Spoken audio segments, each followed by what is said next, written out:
Hey guys, it's Bridget with Sanity Seed Company, and today we're in the garden. I'm going to be talking about edible flowers. Flowers that you can add to salads, you can put in beautiful ice cubes, things that can make your culinary dishes look a lot prettier, and flowers that you can get from the garden. So I am always talking about flowers and why they're so important in a garden and in a landscape.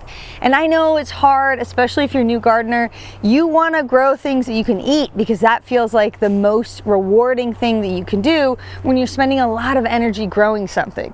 Well, keep in mind that there are a lot of flowers that you actually can eat, and you're not just feeding yourself, but you're feeding the pollinators and the other insects in your garden, in your environment, and that's a good thing. All right, so if you watch this whole video, you're gonna learn 4 of the top easiest to grow and easiest to harvest edible flowers that are probably growing in your garden right now, even though you may not have even intended to grow them. All right, so if you've watched our videos, you know that I go on and on about the importance of flowers in a vegetable garden.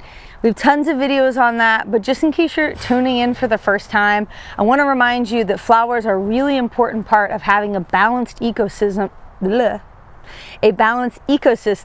In your garden so that you bring in good insects to battle the bad insects. It also makes your garden more diverse, which makes it healthier.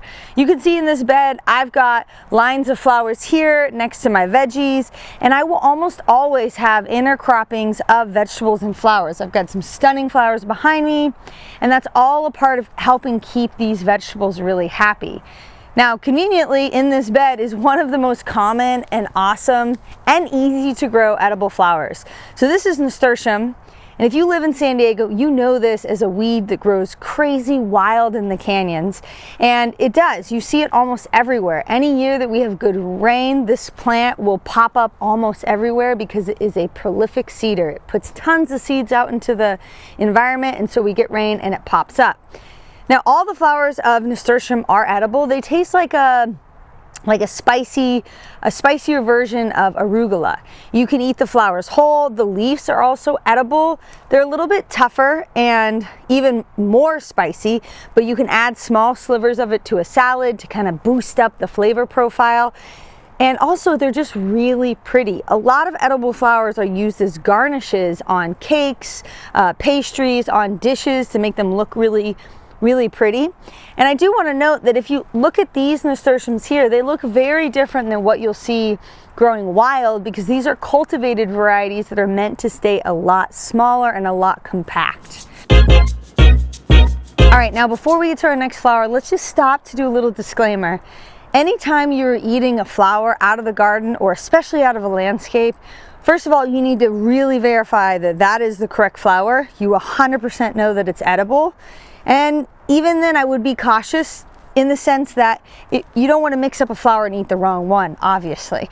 In a garden, we cultivate our flowers, we know what they are, but in a wild landscape, there might be other varieties or things growing that look similar. Also, if you're foraging or eating flowers out of a wild space, you need to know if that area was sprayed or what it was exposed to before you just go eating flowers. Okay, so flower number 2, which is one of my favorite flowers to grow because it's so easy, is calendula.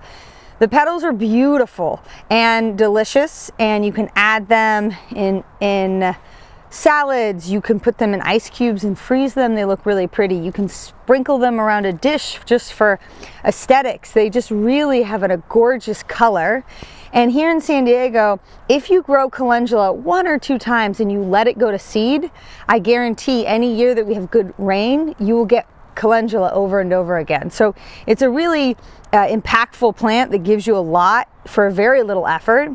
And what's also incredible about it is the beautiful color that's inside these leaves also is a medicinal, and you can use this to make salves and hand creams. And every year we make a lotion so that when I'm farming and my hands are cracked and dirty and just so sore, I use that hand salve to get some relief and make my skin a lot softer.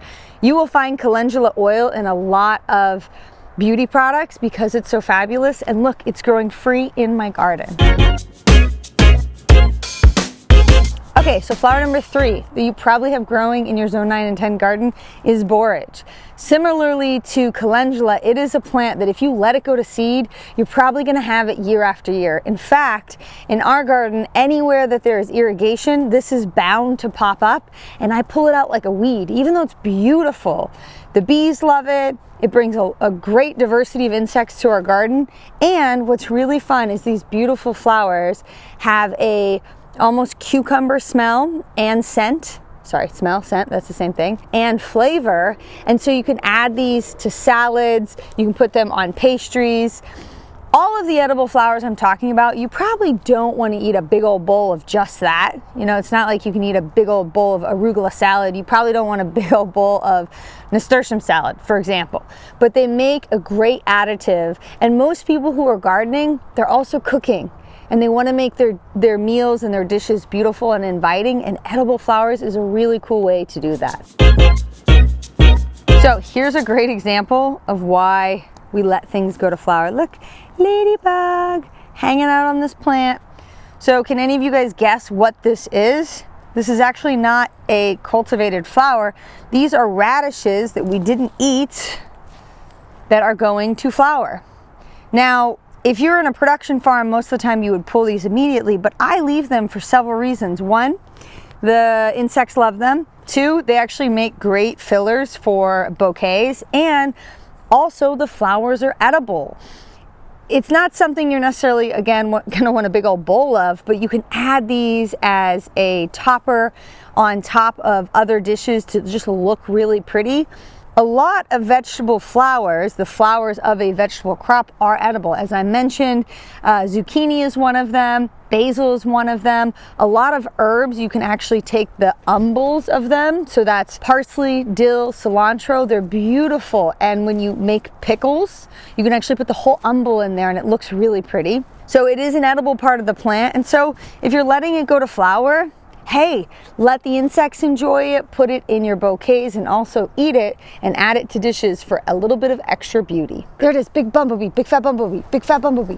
It's crazy, it's only on that plant, that variety. All right, so this is the Be Real section of this video. Just because something is edible doesn't mean it's delicious. So when I give you options of what you can use these flowers on, sometimes it's just putting a flower on the side of a beautifully arranged plate to make it look really nice, and not necessarily eating it because it's not really great flavor. I'm actually going to link in this video to a blog that explains all of the crops that we have that have edible flowers and how you can use them, but explore on your own, and everyone's taste buds are different. Like, I didn't used to like arugula, now I love arugula and more spicy things. So you might love a bowl of nasturtium flowers. I'm not trying to really get down on that. I just use it as something pretty and use it as a way to basically present what I'm growing in the garden in the kitchen, which for me is one of the greatest pleasures of being a gardener. Now, our YouTube channel is not meant to just be a place where you come and watch videos. It's a community. So we want to hear from you. What flowers have you grown that you really like eating? Do you have flowers that have medicinal uses that you use all the time? So please subscribe to our channel if you love our content and you live in zone 9 and 10, and comment on this video so I know what edible flower you're growing and you love. All right, so remember, I just covered 4 in this video, and there's tons of plants that give you flowers that are edible, and a lot of times on vegetables, the flower is also edible, which is amazing. Things like zucchini has a really cool flower that you can stuff, you can bread, you can fry. There's tons of really great recipes out there. And hey, if you're gonna grow the plant, eat as much of the plant as you can. So also enjoy the flowers. As I mentioned, a lot of herbs also have edible flowers, and you can take them and you can add them to your dishes as garnish. You can freeze them in ice cubes to make beautiful drinks. Basil is a really great popular flower that's beautiful and edible in your dishes. Lastly, calendula is one of my favorite flowers to grow, and here in zone 9 and 10 it really does grow almost like a weed, which is amazing. And what's great about it is the flowers are edible, they're beautiful, and you can make really amazing hand lotions out of the flower that is medicinal and great for a gardener's hand.